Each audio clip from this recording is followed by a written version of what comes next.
El Jardín Botánico de Bogotá presenta La Muticia, un medio para la conservación. Novena semana de la investigación. La Tierra ha atravesado diversas transformaciones a lo largo de su historia, incluyendo 5 extinciones masivas. La última, hace 65 millones de años, extinguió aproximadamente el 85% de las especies, incluyendo a los dinosaurios. Hoy en día el planeta enfrenta grandes retos climáticos y nos encontramos en la 6ª extinción masiva, la del Antropoceno, impulsada por la actividad humana y el uso desmedido de los recursos naturales. En este contexto, los ecosistemas están experimentando cambios climáticos extremos. Así, resulta estratégico entender las respuestas adaptativas de las plantas tropicales a estas variaciones ambientales.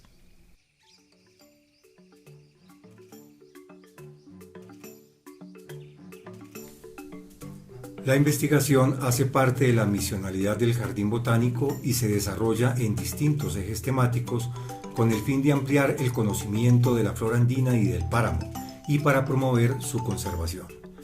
Les habla Luis Alfonso Cano y les doy la más cordial bienvenida a quienes nos escuchan en La Muticia, un medio para la conservación. En el estudio de La Muticia, desde el Jardín Botánico de Bogotá, nos acompañan los investigadores Luis Fernando Coca y David Granados de la Subdirección Científica. Bienvenidos. Hola Luis Alfonso, ¿cómo estás? Muchas gracias por esta invitación. Quiero también saludar a todo el público que escucha este podcast La Muticia. Gracias. Gracias Luis Alfonso. Bueno, estamos acá para hablar sobre un grupo muy interesante que son las plantas. Excelente, muy bien. Entonces, vamos a comenzar a desarrollar el tema y quiero que hagamos primero que todo como una especie de pequeño contexto y le contemos a los oyentes qué es el tropicario. Luis Alfonso, el tropicario es una propuesta del Jardín Botánico de Bogotá que quiere traer un pedacito de cada uno de los ecosistemas a los bogotanos. Traer un pedacito del Amazonas, un pedacito del Chocó, un pedacito del bosque seco para que puedan ser conservados, apreciados por todos los bogotanos. Esta iniciativa nace incluso desde 1955 con nuestro fundador, el padre Enrique Pérez Arbeláez, quien construye el primer tropicario. Actualmente tenemos un segundo tropicario. Para quien no lo conocen, están súper invitados al tropicario, viernes de noche, jardín de noche los viernes, último viernes de cada mes, para que lo conozcan. Son unos domos de cristal, 5 domos, el más alto tiene 26 metros y lo que pretende es como reconstruir y recrear estos ecosistemas, el bosque húmedo tanto del Chocó como del Amazonas, el bosque seco de la Guajira, y tenemos también otros 2 domos especiales, uno que es de plantas sagradas, plantas útiles, y otro que es de una colección especializada para la conservación, donde encontramos orquídeas, plantas acuáticas, plantas carnívoras, y además tenemos una exhibición del superpáramo, también un ecosistema de alta montaña. Entonces, pues esto es lo que es el tropicario. Muy bien, y hablemos entonces ahora sobre el concepto de adaptación. Entonces, desde el tropicario estamos realizando distintas investigaciones, todas en línea sobre la adaptación. La adaptación, si nos ponemos muy académicos, tiene que ver con la evolución, tiene que ver cómo son esas características morfológicas que tienen una función y que se ven filtradas por la selección natural, por el ambiente. En otras palabras, es como ¿qué?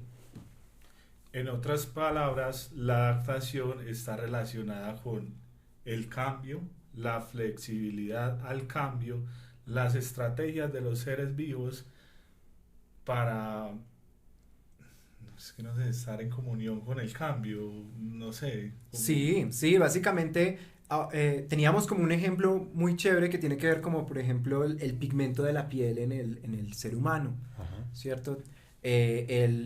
Una adaptación a ambientes donde la radiación es diferente genera diferentes concentraciones de ese pigmento y por eso tenemos, digamos, como personas negras, personas blancas.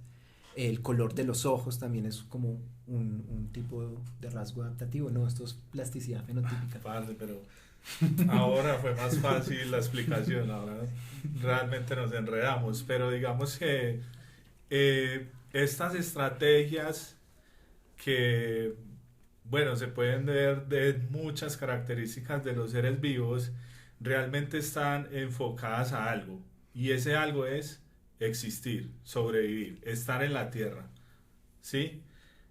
Obviamente eso es una teoría muy, o sea, de un bagaje científico muy amplio, pero nosotros simplemente lo estamos resumiendo a las estrategias que tienen los seres vivos para existir, para seguir en la tierra.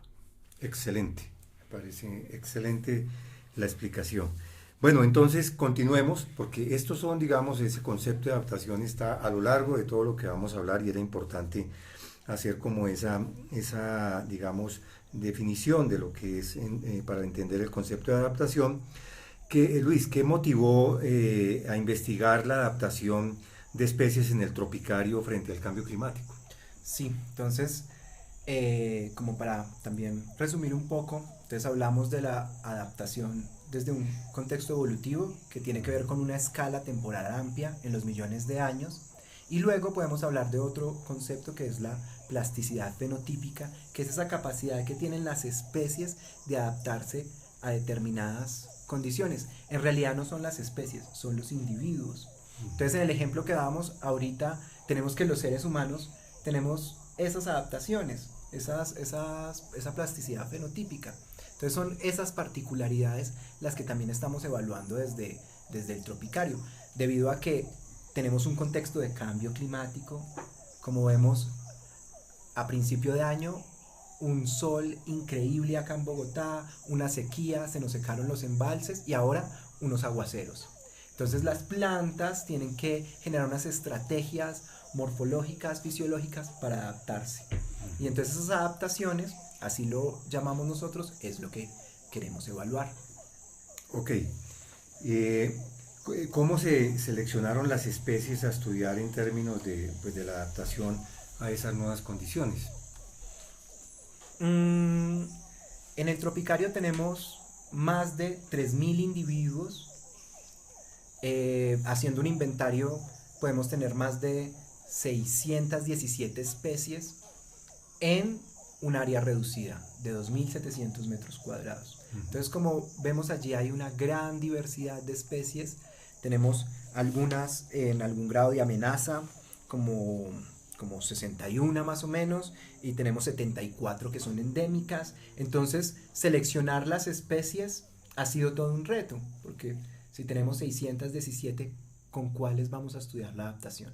Entonces, las especies que decidimos estudiar fueron especies que ya desde ahora 5 años que viene el experimento del tropicario, hayan florecido, hayan generado muchas hojas y se vea como que se han establecido, que prácticamente ya habitan el tropicario, que el tropicario es su casa. Entonces, entre ellas tenemos 3, Carludovica palmata, que en cristiano, como dice Luis Alfonso, es la iraca, sí, una especie con la que se construye el sombrero aguadeño, sombrero Panamá, usada pues en la cestería también, tiene muchos usos.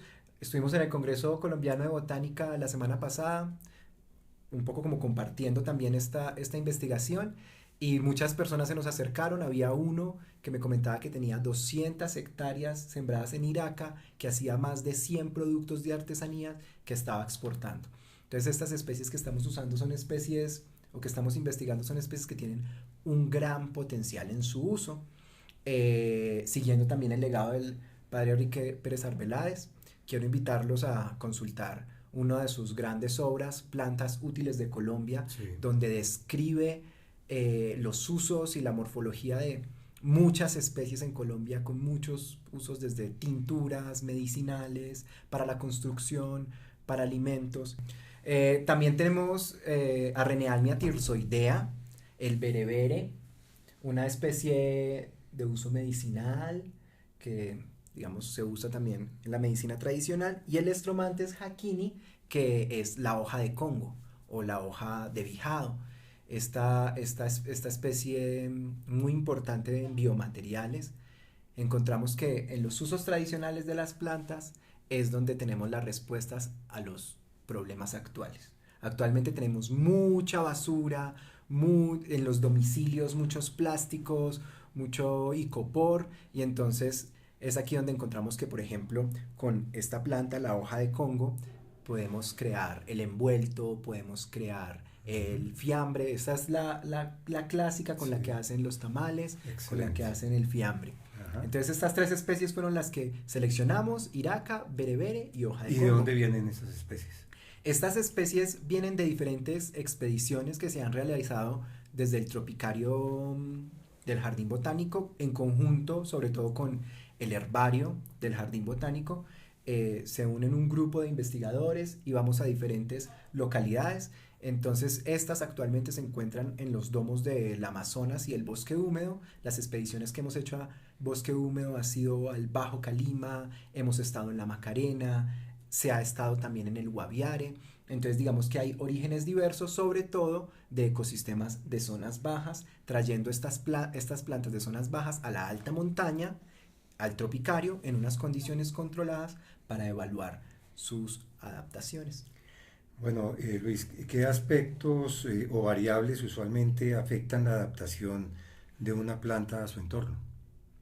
Pues entre los aspectos más relevantes está la temperatura. Cuando hablamos del cambio climático, hablamos también de que hay unos gases de efecto invernadero que hacen que la temperatura aumente. Entonces, como estamos hablando de que Bogotá está a 2.600 metros sobre el nivel del mar, casi en la línea del páramo, en lo que sería el bosque alto andino, entonces traer unas plantas de zonas bajas a zonas altas es como refrigerarlas, ¿cierto? Bogotá es conocido por ser la nevera, y ya si comparamos como con la costa, con la Amazonía, con la Orinoquía, con los llanos, pues la temperatura acá es uno de los factores críticos, y por eso se ha construido, digamos, como el tropicario, para que estas plantas puedan crecer sin ningún problema. Entonces tenemos factores como la temperatura, pero también está la humedad relativa, también está la concentración de CO2. Entonces aquí es muy importante analizar factores como la fotosíntesis desde la asimilación de CO2, el estado fenológico, la densidad y tamaño de los estomas y la incidencia de las plagas son, digamos, como factores claves a evaluar. Bueno, expliquemos un poco esto del tamaño de las estomas. Los estomas son unas microestructuras de las plantas, unas cosas, digamos, como fascinantes. Cuando se ven en el microscopio se ven unas formas que recuerdan a Dalí con su surrealismo. Desde el Jardín Botánico de Bogotá y desde el Tropicario estamos haciendo un documental sobre estas microestructuras, que también quiero invitarlos a que lo vean. Se llama Danza de Fotones, dirigido por Pedro Luis Álvarez, nuestro comunicador, y yo he estado haciendo como toda la parte científica y la fotografía. Entonces están muy invitados a que lo vean. Allí pueden ver como todas estas formas surreales y un poco también un resumen de estas investigaciones. Pero entonces, ¿qué son los estomas? Los estomas son unas estructuras pequeñas. Si cogemos 1 milímetro y lo dividimos en 100, ese es el tamaño de un estoma, alrededor de 10 y 100 micras. Los estomas se encuentran en la parte de atrás, en la parte de adelante, ¿cómo se diría? No, en la parte que mira hacia el suelo, de la hoja, en la parte de la hoja que mira hacia el suelo. Los estomas se encuentran en la hoja, digamos como que en las plantas tiene muchas funciones, pero una de las principales es la fotosíntesis. La fotosíntesis se rige por 2 cosas importantes: la luz y el gas. Entonces la luz entra por la parte de arriba de la hoja y los estomas están ubicados en la parte de abajo de la hoja, la que mira hacia el suelo. Los estomas en griego son bocas, son unas pequeñas bocas que se abren y cierran y le permiten a las plantas el intercambio gaseoso, respirar. Las plantas absorben CO2 y liberan oxígeno durante la fotosíntesis. Estos órganos son fundamentales en el desarrollo de la vida en la Tierra. Hace 400 millones de años, cuando los continentes eran solo roca, los estomas son los que le permiten a las plantas salir a un ambiente terrestre y colonizar la Tierra y colonizar, digamos, los continentes. Son los que después producen los bosques y producen la vida en la Tierra y los que transforman los ecosistemas. Y gracias a ellos es que nosotros existimos, ya que las plantas a través de ellos liberan oxígeno y nosotros podemos respirar aire puro. Muy bien, muy claro. ¿De qué manera el tropicario representa un espacio idóneo para evaluar la respuesta de las especies a los factores climáticos? Pues como lo habíamos dicho, el tropicario es un laboratorio vivo, ¿cierto, David? Sí, claro, digamos que el tropicario, o sea, si uno lo piensa bien, es un lugar muy asombroso por el hecho de que tú puedes observar plantas donde no deberían estar. ¿Por qué? Porque estamos a 2.600 metros sobre el nivel del mar y estas plantas deberían estar en el Chocó a 0 metros sobre el nivel del mar o incluso por encima de los 4.000 metros. Digamos que este cambio de hábitat y de condiciones, que además se suma a un cambio más que es como tal la misma atmósfera que se crea al construir el tropicario en Bogotá, porque no es lo mismo estar afuera del tropicario que adentro del tropicario. Entonces este cambio es lo mismo que está pasando con el cambio climático, es decir, las plantas se están enfrentando a una variación atmosférica de temperaturas, de humedad. En ese sentido, nos permite observar la reacción de las especies que crecen en zonas bajas a condiciones de montaña en Bogotá, pero el tropicario, como lo dice David, tiene una dinámica particular y su propio microclima que quiere recrear un ambiente tropical en la alta montaña. La observación de este entorno controlado ofrece una visión de la capacidad de las plantas para prosperar en condiciones climáticas diferentes y contrastantes. Muy bien. Bueno, ¿y cuánto tiempo dura ese ejercicio de evaluación que ustedes hacen? ¿Cómo monitorean las condiciones de las plantas seleccionadas? Bueno, Luis, digamos que esto es un proceso el cual no es visible en el tropicario. ¿Por qué? Porque este proceso requiere la primera parte, que es ir al campo, a la selva, a la alta montaña, al superpáramo, en el cual elegimos los individuos, los traemos aquí, los llevamos a un invernadero para primero ver cómo responden a este invernadero, a este cambio, y posteriormente, cuando vemos que los individuos están sanos, presentan vigorosidad, los llevamos al... Y posteriormente, cuando vemos que los individuos están sanos, vigorosos, los llevamos al tropicario. ¿Y cómo es el monitoreo? Prácticamente ese monitoreo, esa evaluación se hace todos los días. Todos los días hay que estar observando las plantas, cómo están sus hojas.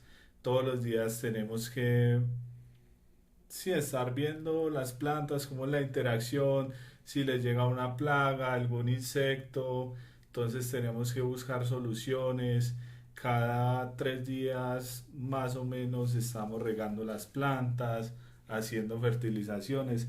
Entonces realmente es un monitoreo constante que implica también a muchas personas en el tropical. Que es parte del ejercicio de los investigadores, ¿no? La observación. Exactamente, Están permanentemente observando. También quiero agregar que tanto los investigadores como los operarios están como todo el tiempo monitoreando las plantas en términos de sus plagas, en términos de sus enfermedades, y aquí quiero destacar el trabajo de Camilo Machado, de Nicolás Rodríguez, de Álvaro Perdomo. Bueno, pero vamos a hablar más adelante del equipo de equipo. Trabajo, que eso nos parece muy importante resaltar. Particularmente para el experimento que estamos haciendo de la adaptación, hemos estado evaluando las condiciones fotosintéticas, la concentración de CO2 y la temperatura de manera semanal.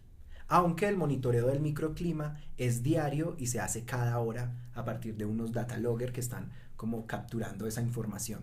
Luego, ¿cómo sabemos que lo estamos haciendo bien o que lo estamos haciendo mal, tenemos que tener un punto de referencia. Entonces hemos hecho alianzas con el Jardín Botánico del Magdalena, que queda en La Dorada, Caldas, Ok. y allí hemos evaluado cómo son las condiciones de las plantas. Durante una semana tuvimos una mini expedición botánica allá y evaluamos la fotosíntesis, la asimilación, tomamos impresiones de los estomas que después evaluamos en el microscopio y ahí digamos como que pudimos tener una comparación. Entonces esto es un trabajo constante, pero muchas veces también son ejercicios puntuales de investigación. Muy bien. Y entonces vamos a hablar ahora qué van a encontrar o qué encontraron, digamos, o han encontrado, mejor, en el tiempo transcurrido de la investigación. La investigación ha sido durante este año y hemos tenido como unos resultados bien interesantes, cosas que nunca nos habíamos esperado ni nada. ¿Qué tenemos?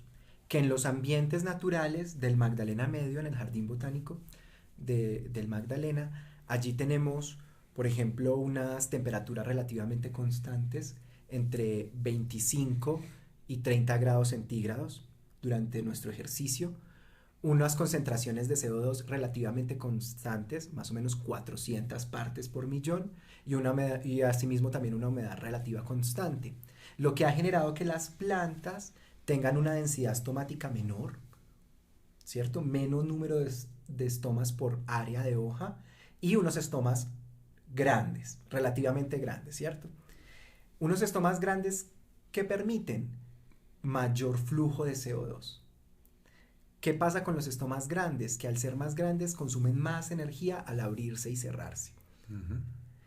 ¿Y ahora qué está pasando en el tropicario? Esa es como nuestra gran pregunta. ¿Qué encontramos? Desde la caracterización de estos factores que les estoy comentando, encontramos que la temperatura es muy variable. Podemos tener 20 grados como podemos tener 40 grados. Entonces las plantas tienen que generar unas estrategias y unas respuestas para esto. Desde el CO2 exactamente lo mismo. Los lunes, cuando el Jardín Botánico está cerrado al público y en el tropicario entran muy pocas personas, las concentraciones de CO2 bajan con respecto a las concentraciones de CO2 normales en la atmósfera en el planeta. Y hemos registrado 300 y hasta 200. Y un viernes, cuando mucha gente está entrando en el tropicario, las concentraciones de CO2 suben hasta 800, el doble que puede haber en una atmósfera, por la respiración, ¿cierto? Las plantas absorben CO2 y liberan oxígeno, y nosotros absorbemos oxígeno y liberamos CO2. Entonces la respiración nuestra y el público hace que haya muchas concentraciones de CO2 y asimismo aumenta la temperatura y aumenta. ¿Cuál es ahí como el resultado rápido? En que las condiciones naturales son constantes y las condiciones artificiales o recreadas en el tropicario son muy variables, tenemos unos picos. Entonces, ¿cuál es la respuesta de las plantas en términos fisiológicos, morfológicos y ecológicos con los estomas? Es que la solución es tener muchos estomas en la hoja muy chiquitos. ¿Por qué? Porque los estomas chiquitos se abren y se cierran más rápido. Entonces, si tengo concentraciones de CO2 altas, pues los cierro rápido. Si tengo concentraciones de CO2 bajas, pues los abro rápido. Y entonces tienen una respuesta a estas condiciones variables inmediatas. Entonces, este es como el resultado que tenemos de nuestro experimento. Que las plantas en el tropicario, particularmente esto lo hicimos con la iraca, cambian de forma o cambian de tamaño sus estomas y la densidad estomática también aumenta. Bueno, si tuviéramos que como resumir en una conclusión, ¿sí? El trabajo que han venido realizando, ¿cómo lo podríamos sintetizar? Pues aquí hay varias reflexiones. Sí. Y existe como la resiliencia, ¿cierto? Sí. Que es algo común en la vida, ¿cierto? Cuando tenemos un problema y ¿cierto? Nos achicopalamos, estamos tristes, pero no todo dura para siempre. Tenemos esa capacidad de pararnos y de enfrentar la vida y de mirar a los ojos a nuestros compañeros, de apoyarnos, de estar juntos. Entonces, creo que la conclusión de la investigación también trae esta reflexión. Cuando sacamos a las plantas de su ambiente natural y las traemos a otro lugar y las cuidamos y las fertilizamos y las podamos e invertimos como energía en pro de la conservación y en pro de... Entonces las plantas tienen una respuesta hermosa e inmediatamente empiezan a florecer, a generar hojas nuevas. Entonces la reflexión es como que si nos apoyamos, si invertimos nuestra energía y nuestros recursos a la conservación, nos vamos a poder adaptar al cambio climático. Nos vamos a poder, digamos, como resistir a esta etapa, ¿cierto? También es claro que las plantas lo van a lograr. Las plantas han sobrevivido a las 5 extinciones masivas. Bueno, a las 4. No, ahí chumpa, cortemos. Porque al inicio sí. Las plantas van a sobrevivir. Como linaje ya han aguantado extinciones masivas en el pasado. En la última se diversificaron y crearon los páramos y los ecosistemas andinos. La preocupación es hacia las especies, ¿cierto? Las especies tendemos a transformarnos, tendemos a cambiar y tendemos a extinguirnos. Y la especie que está creando esta 6ª extinción masiva somos nosotros por nuestro uso indiscriminado de los recursos, por nuestra liberación indiscriminada del CO2 y por la desconexión que tenemos con la naturaleza, por la desconexión que tenemos con esos recursos naturales que creemos que no hacemos parte de ello, sino que nosotros somos el sujeto y ellos son el objeto. No nos integramos. Entonces aquí como que la conclusión es que las plantas lo van a lograr, las plantas se van a adaptar, muchos organismos se van a adaptar, muchos linajes se van a adaptar, pero si nosotros no tenemos conciencia de eso, la especie que más va a sufrir las consecuencias del cambio climático somos nosotros. Como individuos lo estamos viviendo ahora con el racionamiento de agua en Bogotá, pero esto les va a pasar a nuestros hijos, a nuestros nietos, y qué mundo le vamos a dejar a las futuras generaciones. Entonces como que parte de la reflexión es esa. Carl Sagan decía, somos como una mariposa que vuela durante un día y creemos que lo vamos a hacer para siempre. Muy bien, Luis. Entonces ya vamos a finalizar, digamos, esta conversación.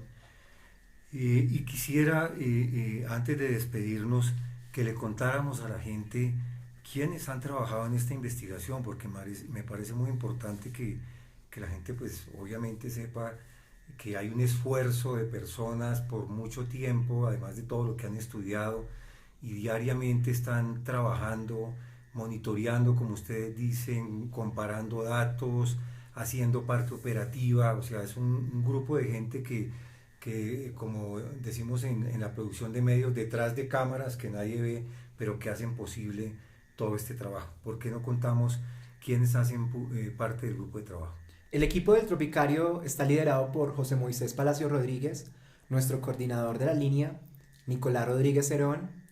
Dentro de los investigadores estoy yo, Luis Fernando Coca, Jaime Cabezas, quien es nuestro botánico de cabeceras, David Granados, quien nos acompaña en este podcast, Óscar Humberto Alvarado, quien es el fisiólogo del Tropicario, quien está encargado de entender todas esas dinámicas fisiológicas dentro del Tropicario, Milton Rincón, especialista en orquídeas, quien es el que está mostrando estas maravillosas plantas, el ingeniero Álvaro Perdomo, quien es el encargado de la fitosanidad y de estar monitoreando y dándole una solución inmediata a las plagas y enfermedades.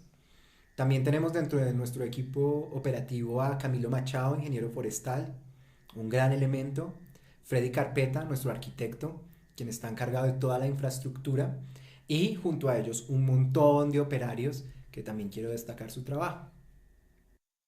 Bueno, así hemos llegado al final de este episodio de La Muticia, un medio para la conservación. Antes, agradecerles a los investigadores que nos acompañaron en esta charla, a David Granados y a Luis Fernando Coca. Muchas gracias a ti, Alfonso. Muchas gracias, Luis. Espero encontrarnos en otros conversatorios para seguir hablando de estos temas. Claro que tan sí, importantes sí, y aquí sí, deliciosa charla, ¿no? Invitados al Tropicario, que vengan todos los días si es necesario para que se conecten con la naturaleza. Y a los oyentes, pues les invitamos para que nos sigan escuchando. Quedan 11 episodios sobre las investigaciones que está realizando el Jardín Botánico de Bogotá. Muchas gracias a nuestros invitados por habernos acompañado en este episodio. Así hemos llegado al final de la Muticia en el marco de la 9ª semana de la investigación del Jardín Botánico de Bogotá. Les invitamos a que escuchen toda la serie y conozcan más sobre la flora altoandina y el páramo. Muchas gracias. Pasión.